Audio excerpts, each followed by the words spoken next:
نے کچھ دن پہلے عمران خان صاحب کو بھیجا تھا اور چوری چھپ کے لے کے گئے تھے، عدالتی احکامات کو رونتے ہوئے وہاں پر گئے تھے، تو شاید اس کے لیے کوئی جال بچھایا گیا تھا، واللہ اس کو وہیں پر اس طرح کسی حادثے میں مارنا چاہتے تھے۔ بسم اللہ الرحمن الرحیم، ایاک نعبد و ایاک نستعین۔ میرے سامنے بیٹے ہمارے ایران کے قونصل جنرل علی بن افشاں، ڈائریکٹر خانہ فرہنگ، صوبائی کابینہ کے وزراء، پارلیمنٹیرینز، خواتین اور حضرات، السلام علیکم ورحمۃ اللہ وبرکاتہ۔ آج ہمارے لیے، پوری دنیا کے لیے ایک ایسا دن ہے کہ جس دن یہ دو جہاں اللہ تعالیٰ نے جس انسان کے لیے بنائے تھے، اس انسان کی آمد تھی جو ہمارے لیے رحمت بنا کر بھیجا گیا تھا، جو رحمت للعالمین ہے، سب عالموں کے لیے رحمت ہے۔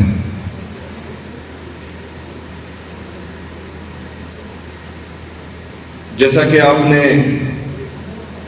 میرے لیڈر، میرے قائد جناب عمران خان صاحب کی تقریر سنی اقوام متحدہ میں بھی، اور جو وہ بطور وزیر اعظم جس طرح اس دن کو منانا چاہتے تھے، وہ بھی آپ لوگوں نے دیکھا۔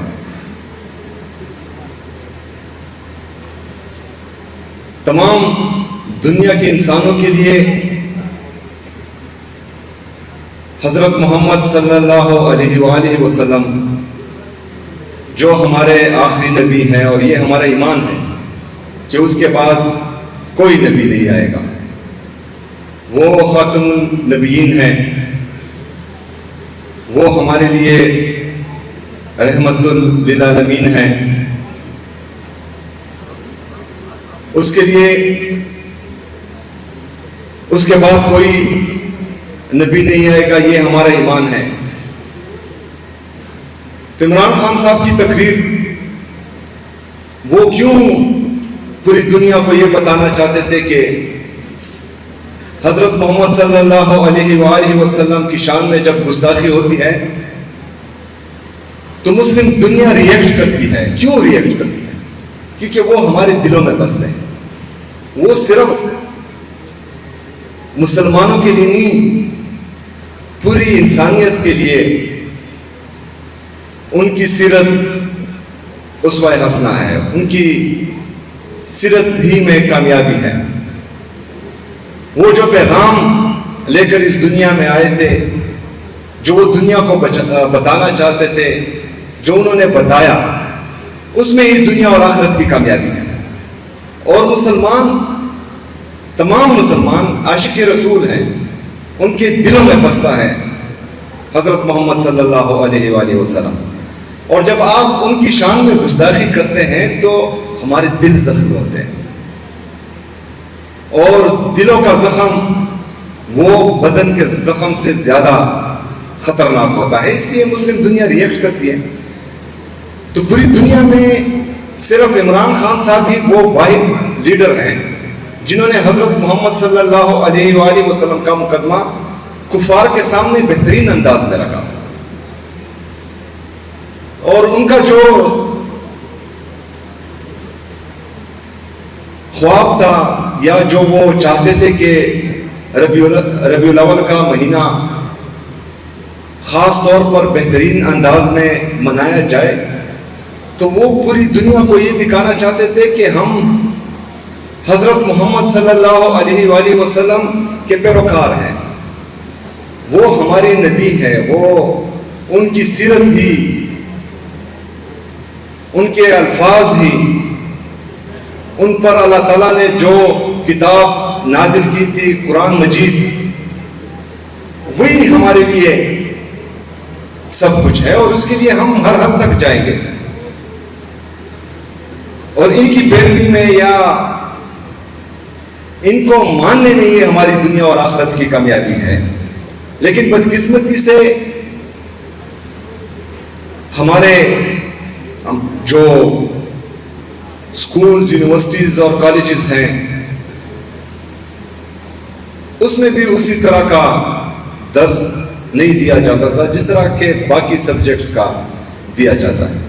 اس لیے عمران خان صاحب نے رحمت للعالمین اتھارٹی بنائی تاکہ حضرت محمد صلی اللہ علیہ وآلہ وسلم کی سیرت پر ریسرچ ہو، لوگوں کو پتہ چلے، مسلمانوں کو بھی پتہ چلے جو ہمارے ابھی ماڈرن ایجوکیشن حاصل کر رہے ہیں، اور باہر دنیا کے لوگوں کو بھی پتہ چلے۔ لیکن بدقسمتی سے مسلمان صرف پاکستان کی نہیں، پوری دنیا کے، وہ اس طرح کا ایمان، کامل ایمان نہیں رکھتے جس طرح کا ہونا چاہیے۔ کسی ایک مسلمان ملک نے کسی ایک کو اپنا آقا بنایا ہوا ہے، کسی دوسرے مسلمان ملک نے کسی دوسرے کو اپنا آقا بنایا ہوا ہے، اور اسی کی پیروی کی جا رہی ہے۔ ہم تعداد میں بہت زیادہ ہیں۔ حضرت محمد صلی اللہ علیہ وآلہ وسلم جب کفار سے لڑتے تھے اور اسلام کی تبلیغ کرتے تھے، ان کے پاس اتنی طاقت نہیں تھی، اتنے لوگ نہیں تھے، لیکن ایمان کی طاقت مضبوط تھی۔ 313 ہزاروں کے لشکر سے لڑ جاتے تھے۔ دشمن کی طاقت 3 گنا بڑی ہوتی تھی، اور وہ ماڈرن اکوپمنٹ سے لیس ہوتے تھے، لیکن اس کے باوجود بھی مسلمان جیتتے تھے کیونکہ ان میں ایمان کی طاقت تھی۔ ادھر کوئی بھی حکمران کسی طاقتور ملک کے خلاف بات بھی نہیں کر سکتا کہ ہمارا آقا ناراض ہو جائے گا۔ وہ جو کہتا ہے یہ وہ کرتے ہیں۔ وہ جب کہتا ہے کہ اپنے لوگوں کو مارو، یہ اپنے لوگوں کو مارتے ہیں۔ وہ جب کہتا ہے کہ فلانا ملک ایٹم بم نہیں بنائے گا ورنہ ہم اٹیک کر دیں گے، یہ ان کا ساتھ دیتے ہیں۔ مسلمان ہم دیکھ رہے ہیں جو مسلمان ممالک نہیں ہیں ان سب نے ایٹمی ہتھیار بنائے ہیں، لیکن کسی پر بھی سینکشنز نہیں، کسی سے بھی دنیا کو خطرہ نہیں ہے۔ لیکن مسلمان جب بھی ترقی کرتا ہے پتہ نہیں ان کو خطرہ لاحق ہو جاتا ہے۔ یہ کس کی کمزوری ہے؟ ہماری organization of Islamic countries OIC کون اسے استعمال کر رہا؟ کوئی ہے؟ عمران خان صاحب جب وزیر اعظم تھے، جب بھی مسلمانوں پر برا وقت آتا تھا وہ میٹنگ بلاتا تھا، میٹنگز کرتا تھا۔ اس آج وہ غیر فعال ہے، کیوں؟ باقی یورپین یونین یا جو نیٹو فورسز ہیں ان کا اتحاد ہمیشہ رہتا ہے، تو ہمارا اتحاد کیوں نہیں؟ ہم کیوں کسی اور کی طرف دیکھ رہے ہیں؟ ہم کیوں کسی اور کے ہاتھوں میں کھیل رہے ہیں؟ کیونکہ ہم نے اس کو اپنا جھوٹا خدا بنایا ہے، کیونکہ ہم جو اللہ تعالیٰ کا فرمان ہے قرآن مجید میں، جو حضرت محمد صلی اللہ علیہ وآلہ وسلم کی سنت ہے، اس کو فالو نہیں کر رہے۔ ہمارا ایمان کمزور ہے، ہم دنیاوی طاقت کو غیبی طاقت پر حاوی کر رہے ہیں۔ جب ایمان کی طاقت ہوتی ہے تو اللہ تعالیٰ کی طاقت ساتھ دیتی ہے، لیکن جب آپ اپنے آپ کو زمینی خداؤں کا پیروکار بناتے ہیں تو پھر آپ ڈرتے ہیں، پھر آپ ایبسولوٹلی ناٹ نہیں بول سکتے، اور جب کوئی ایبسولوٹلی ناٹ بولتا ہے تو پھر آپ اس کی حکومت گراتے ہیں، پھر آپ کے خلاف سازش ہوتی ہے، پھر آپ کو ناپسند کیا جاتا ہے، پھر آپ کو جیل میں بھیج دیا جاتا ہے، کیونکہ ان کو نہ سننے کی عادت نہیں ہے۔ جب کوئی ملک نہ کہتا ہے تو اس پر حملہ کر دیا جاتا ہے، اس ملک کے پریزیڈنٹ کو مار دیا جاتا ہے، شہید کر دیا جاتا ہے، 5-6 مہینے مسلسل اس پر بمباری ہوتی ہے۔ جب کوئی طبقہ ایبسولوٹلی ناٹ بولتا ہے تو 40 سال مسلسل ان پر وہ حملہ آور ہوتے ہیں۔ لیکن آپ دیکھ رہے ہیں ایران مقابلہ کر رہا ہے 5-6 مہینوں سے، اللہ تعالیٰ کی مدد ہے، کوئی اسے نہیں ہرا سکتا، کیونکہ وہ اپنے لوگوں کا سوچ رہے ہیں، وہ اپنے ملک کا سوچ رہے ہیں، ان کو اپنے اللہ پر پورا ایمان ہے، اس لیے لڑ رہے ہیں۔ 40 سال سے افغانستان میں لڑائی جاری رہی، آخر میں فتح کس کی ہوئی؟ اور مسلمان نے ہی ہمیشہ غالب آنا ہے، یہ ہمارے رب کا ہم سے وعدہ ہے۔ لیکن یہاں ہم انسانیت بھول چکے ہیں، مسلمانیت تو چھوڑیں، مسلمان بننا تو دور کی بات ہے، ہم انسانیت ہی بھول چکے ہیں۔ پاکستان میں آپ دیکھ رہے ہیں کیا ہو رہا ہے۔ حضرت محمد صلی اللہ علیہ وآلہ وسلم وہ کہتے تھے جب اگر فرض کریں میری بیٹی بھی چوری کرے اس کی بھی میں ہاتھ کاٹ دوں گا۔ ادھر 5300 ارب روپے کی کرپشن ہوتی ہے، کوئی پوچھنے والا نہیں۔ قصاص آنکھ کے بدلے آنکھ، ناک کے بدلے ناک، خون کا بدلہ خون۔ یہاں پر کتنے معصوم لوگوں کو مارا جاتا ہے، ایک انسان، ایک معصوم انسان کا قتل پوری انسانیت کی قتل ہے۔ یہاں 26 نومبر کو کتنے معصوموں کا خون بہایا گیا، مریدکے میں کتنے معصوم لوگوں کا خون بہایا گیا، کشمیر میں کتنے معصوم لوگوں کا خون بہایا گیا۔ پچھلے کئی سال سے بیرونی جنگ میں کود کر بند کمروں کی پالیسیز نے میرے کتنے پختونوں کا خون بہایا، 80,000 جانوں سے زیادہ شہداء ہم نے پیش کیے اس ملک کے لیے، اس ملک کے امن کے لیے۔ بلوچستان، بلوچ رو رہا ہے، بلوچستان میں پختون رو رہا ہے، سندھی رو رہا ہے، پنجابی رو رہا ہے، کشمیری رو رہا ہے، گلگتی رو رہا ہے، یہاں خیبر پختونخوا میں ان کی غلط پالیسیز کی وجہ سے روزانہ سینکڑوں لوگ شہید ہو رہے ہیں، لیکن کسی کو کوئی فکر ہی نہیں ہے۔ اگر مسلمان، مطلب اگر کوئی مسلمان ہوگا اور کوئی معصوم اس کی غلط پالیسیز کی وجہ سے شہید ہوگا، ان کی غفلت کی وجہ سے شہید ہوگا، تو ان کو تو تھوڑی سی رنج ہوگی، تھوڑی سی ندامت تو ہوگی۔ ان کو ندامت ہی نہیں ہوتی، ایک گناہ کرتے ہیں، اس گناہ کے اوپر دوسرا گناہ کرتے ہیں کہ اپنی غلطی بھی نہیں مانتے۔ تو اسلامی جمہوریہ پاکستان نہ اسلام کو فالو کیا جا رہا ہے، نہ جمہوریت ہے، اور پاکستان تو ہے انشاءاللہ تعالیٰ اور ہمیشہ رہے گا۔ اس پاکستان کو تو کوئی طاقت، نہ اندرونی طاقت نہ بیرونی طاقت، انشاءاللہ تعالیٰ میرے پاکستان کو کبھی بھی کوئی ختم نہیں کر سکتا۔ لیکن جو اسلامی تعلیمات کے برعکس کام ہو رہے ہیں، جو غیر جمہوری کام ہو رہے ہیں، تو ہماری جدوجہد اس کے لیے ہے۔ ہم نے یہاں پر جمہوریت بھی بحال کرنی ہے، جمہوریت سے منسلک آئین اور قانون کی بالادستی بھی لانی ہے، آزاد عدلیہ کو بھی بحال کرنا ہے۔ ہماری عدلیہ، ریاست مدینہ میں سب سے بہترین ہتھیار ان کا انصاف تھا، معاشرے میں انصاف تھا۔ ہمارے انصاف کا یہ لیول ہے کہ ہمارے سپریم کورٹ کے 3 ججز حکم دیتے ہیں کہ عمران خان صاحب کا علاج ہو شفا انٹرنیشنل ہاسپٹل میں، لیکن یہاں پر انٹچیبل بیٹھے ہوئے ہیں، وہ نہ آئین مانتے ہیں، نہ قانون مانتے ہیں، نہ عدالتیں مانتے ہیں، اور ججز کے حکم کو جوتی کی نوک پر رکھتے ہیں۔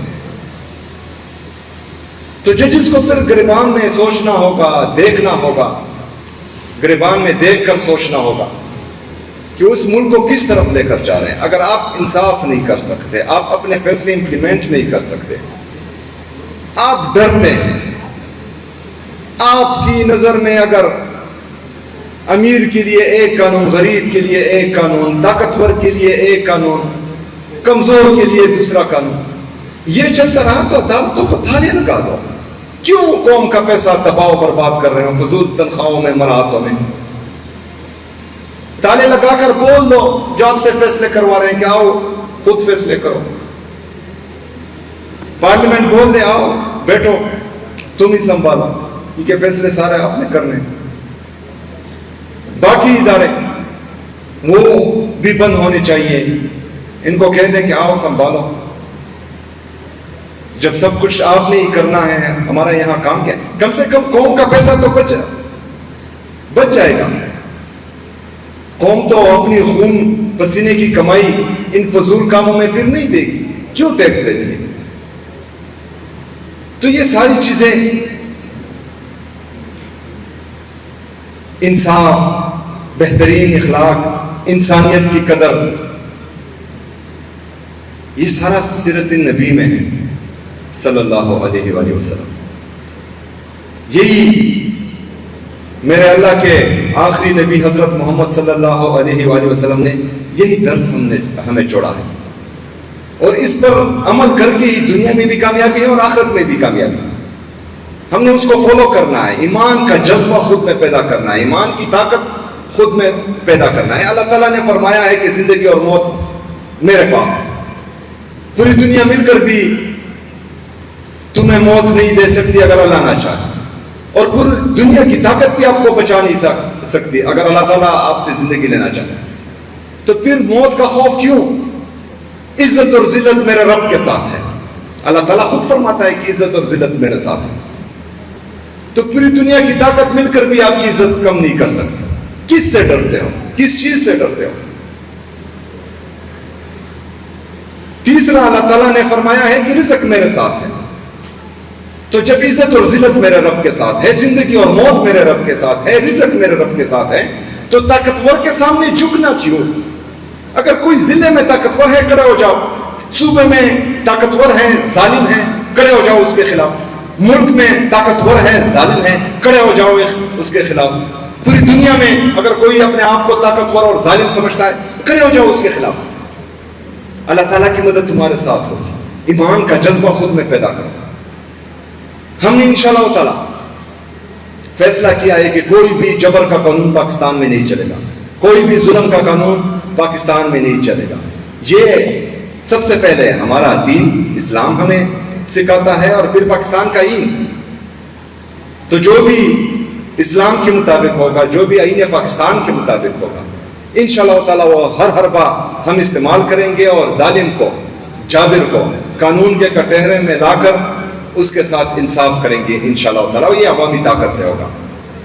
آج جو اسلام آباد کا بہت بڑا سانحہ ہوا ہے، اللہ تعالیٰ ان معصوم بچوں کے لواحقین کو صبر جمیل عطا فرمائے، ننھے سے بچے، کسی کی غفلت تو نہیں ہوگی، معصوم بچے، ان کا کیا گناہ؟ ہسپتال میں تھے، کسی دھرنے میں تو نہیں آئے تھے، کسی احتجاج میں تو نہیں آئے تھے، کسی جنگ میں تو نہیں گئے، ہاسپٹل میں بولنا بھی بیچاروں کو نہیں آتا تھا، معصوم چھوٹے بچے۔ کسی کی غفلت سے تو یہ آگ لگی ہے۔ میں نے تو اپنے صوبے میں ہدایت دے دی ہے کہ جتنے بھی ہمارے پبلک پلیسز ہیں، چاہے وہ ہاسپٹلز ہیں، یونیورسٹیز ہیں، کالجز ہیں، پارکس ہیں، ٹرانسپورٹ اڈے ہیں، جہاں پر بھی ہیں، وہاں پر جتنے بھی حفاظتی انتظامات ہیں وہ بہترین ہونے چاہیے۔ اور ایک ہفتے کے اندر انشاءاللہ تعالیٰ یہ رپورٹ میں نے منگوا لی ہے، اور اس پر پھر کسی کے ساتھ رعایت نہیں کی جائے گی. لیکن پمس جیسے ہاسپٹل میں جہاں انہوں نے کچھ دن پہلے عمران خان صاحب کو بھیجا تھا اور چوری چھپ کے لے کے گئے تھے, عدالتی احکامات کو رونتے ہوئے وہاں پر گئے تھے, تو شاید اس کے لیے کوئی جال بچھایا گیا تھا, واللہ عالم. اس کو وہیں پر اس طرح کسی حادثے میں مارنا چاہتے تھے, واللہ عالم. لیکن عمران خان صاحب کی صحت تو ان کی نگرانی میں خراب ہوئی ہے نا, تو یہ کچھ بھی کر سکتے ہیں, کچھ بھی بہانہ بنا سکتے ہیں, کسی بھی طریقے سے اس کی جان لے سکتے ہیں. تو یہ پمس کا واقعہ چھوٹا واقعہ نہیں ہے. کچھ دن پہلے عمران خان صاحب کا چوری چھپ کے وہاں پر لانا بغیر کسی کو بتائے ہوئے, ہاسپٹل میں موبائل کے ٹارچ سے اس کو لے کر جانا, اور پھر اس کے کچھ ہی دن بعد یہ واقعہ ہونا, یہ کوئی معمولی واقعہ نہیں ہے. جو معصوم بچے شہید ہوئے ہیں ان کا بھی پوچھا جائے گا, اور جو چوری چھپ کے موبائل کے لائٹ سے عمران خان صاحب کو پمس ہاسپٹل لے کر آئے تھے, تو یہ بھی خدشات اب جنم لے رہے ہیں کہ ان کو کیوں لایا گیا تھا. اور پمس جیسے ہاسپٹل کہ ان کو تقریباً یہ 4-5 سالوں میں 30 ارب روپے سے زیادہ انہوں نے دیے ہیں, اور اس کے باوجود ایسا مس ہیپ ہونا یہ سمجھ سے بالا تر ہے. بہرحال اس کی انکوائری ہوگی, انکوائری جب ہوگی تو سامنے آئے گا کہ کس کی غفلت تھی, لیکن ان کو انسانی جانوں کی قدر ہی نہیں ہے. تو انشاءاللہ تعالی خیبر پختونخوا میں جس طرح میں نے آتے ہی سود کو ختم کر دیا تھا کہ میرے سائنس سے کوئی بھی ایسا قدم اٹھایا نہیں جائے گا جس میں سود ہو, میں نے خیبر پختونخوا کو انشاءاللہ تعالی سود سے پاک بنانا ہے انشاءاللہ تعالی. کیونکہ اللہ تعالیٰ قرآن مجید میں فرماتے ہیں کہ یہ میرے اور میرے رسول کے خلاف اعلان جنگ ہے, تو میری تو اتنی طاقت نہیں ہے کہ میں اللہ اور اللہ کے رسول کے خلاف اعلان جنگ کروں. تو اس طرح کی بہت سی چیزیں ہیں جس میں کامیابی ہے, دنیا اور آخرت کی دونوں کی کامیابی ہے, اور وہی ہم نے قرآن اور سنت کو لے کر ہی اگر ہم گئے تو ہمیں کامیابی ملے گی, ورنہ ان انسانی مین میڈ جو قوانین ہیں, انسان کے بنائے ہوئے قوانین, اس میں کامیابی نہیں ہے. تو خاص کر جو ہمارے نوجوان ہیں ان کو میں کہنا چاہتا ہوں کہ سیرت النبی پڑھیں, اس پر عمل کریں. سب سے پہلے ہم یہی کوشش کرتے ہیں کہ تمام ان کی تعلیمات پر عمل کریں, اور اس میں ہی کامیابی ہے. میں خراج تحسین پیش کرتا ہوں ہمارے عدنان قادری صاحب کو, وزیر مذہبی امور, ان کی پوری ٹیم کو. انہوں نے یہ عشرہ بہترین طریقے سے منایا, اور میں مبارکباد پیش کرتا ہوں ہمارے تمام قاری صاحبان کو, نعت خواں کو, جنہوں نے انعامات حاصل کیے. انشاءاللہ تعالی ہم اپنے رب سے وعدہ کرتے ہیں کہ آپ کے احکامات جو قرآن مجید کی شکل میں ہیں, حضرت محمد صلی اللہ علیہ وآلہ وسلم کی سنت مبارکہ, اس پر ہم عمل پیرا ہوں گے, اور انشاءاللہ تعالی ہمارا رب ہماری مدد کرے گا انشاءاللہ. وما علینا الا البلاغ.